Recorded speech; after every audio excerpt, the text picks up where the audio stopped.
Thank you for joining us here at 5 o'clock. We are following big news for sports fans.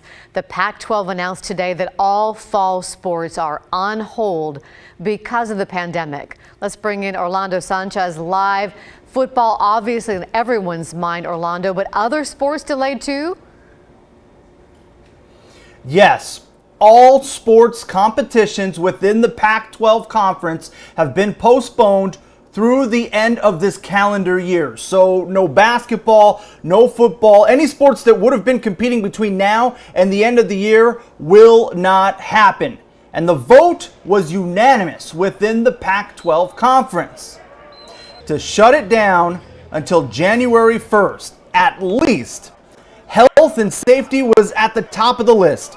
The short and long-term health effects of COVID-19. There were also testing concerns, traveling to different places, especially flying commercially. Pac-12 Commissioner Larry Scott said college sports can't operate in a bubble like you're seeing with some sports.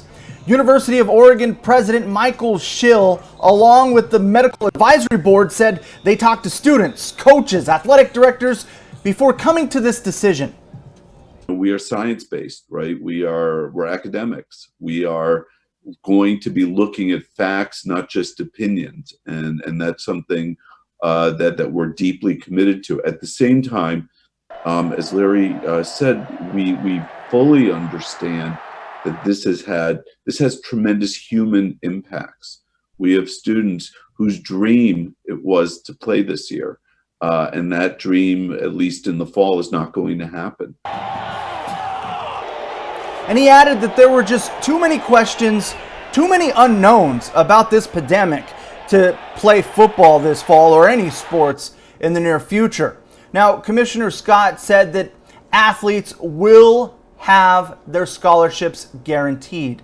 And he said that he will be pushing to the NCAA, strongly encouraging them to extend players' eligibility for this year that they've lost. So really huge news in college athletics, specifically within the Pac-12 conference. But ultimately, in terms of the eligibility portion for players, it's going to end up in the hands of the NCAA. So still a lot more questions that need answers as we move forward. And that's kind of been the case for this pandemic altogether. Back to you. I know so many people disappointed, players, fans, coaches. Hopefully they can play next year. Thank you, Orlando. More Portland protests, more clashes with police, and more arrests. But not all those arrests will be prosecuted. In fact, Multnomah County's new district attorney just announced a policy that will mean most of those police arrests will never see a courtroom. Mike Schmidt held a news conference today and laid out the prosecution plan. He said those arrested for violation of city ordinances or for crimes that don't involve deliberate property damage, theft, or violence won't face prosecution. That's about 400 of about 550 arrests made since the protest started. Schmidt says it makes sense from a social justice and practical standpoint and allows peaceful protesters to be heard and not criminalized. What we are doing is recognizing that the right to speak and have your voice heard is extremely important. If you are out there committing violence, as I said, if you're damaging property, those cases are going to be prosecuted.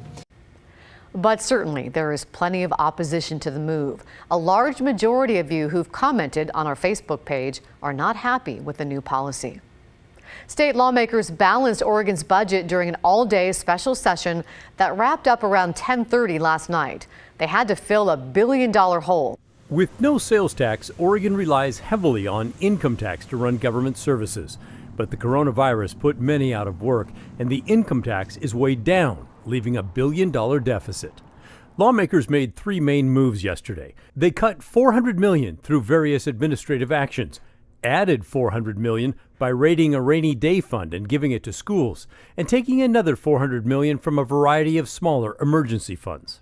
With that $400 million in cuts, that's not a small number. Are there areas that you would highlight that people are going to especially notice, and maybe give us your thoughts on those?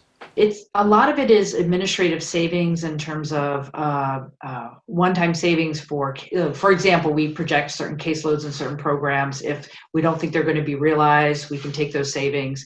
So those are things that people don't see. She said the state's massive programs like the Oregon Health Plan and school spending will not be touched.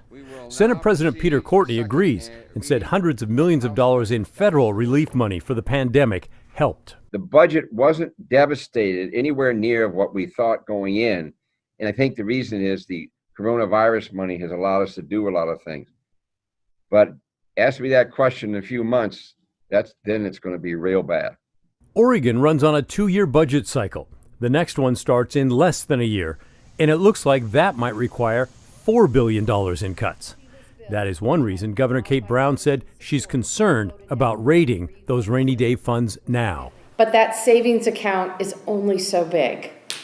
If we use a substantial portion of it now, the budget decisions next year become even harder. And we already know that there are more challenging decisions ahead of us. The governor did not say what, if any, action she would take to change what lawmakers have done. Lawmakers also passed a police reform law. It outlaws chokeholds in all but the most extreme cases, and it requires officers to try to de-escalate a situation before using force on someone. In Northeast Portland, Pat Doris, KGW News. We have a reminder for Portland voters. It is Election Day. Today is the last day you can turn in your ballot for the City Council runoff race. Loretta Smith and Dan Ryan are running to fill the seat formerly held by the late Nick Fish. The deadline to mail in ballots has passed, but you have until 8 p.m. tonight to get your ballot to a drop-off location.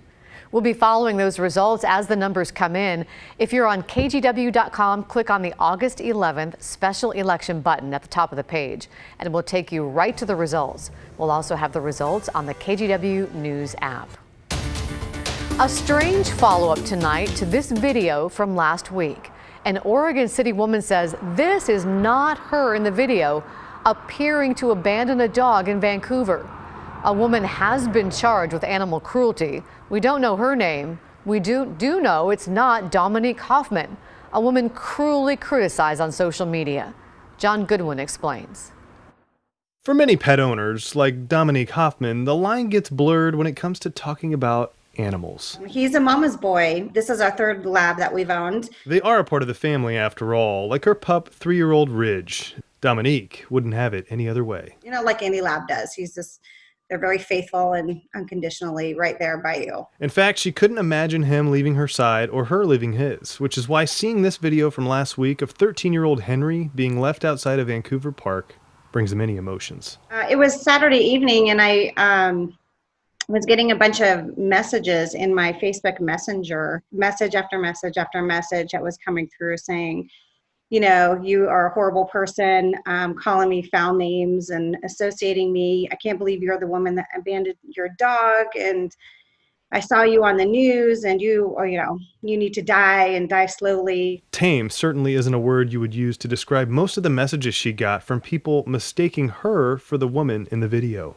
It was very harsh, and it was surreal because I couldn't believe what I was reading. But I'm like, no, I have to tell these people it's not me. Dominique thinks she got out in front of it by responding to many of those messages and posting this picture of Ridge a couple days ago. Saying, I did not do this to my dog. So here's my dog. He's sleeping right here next to my bed. Frustrated that she had to go through it, but thankful that Henry is being cared for.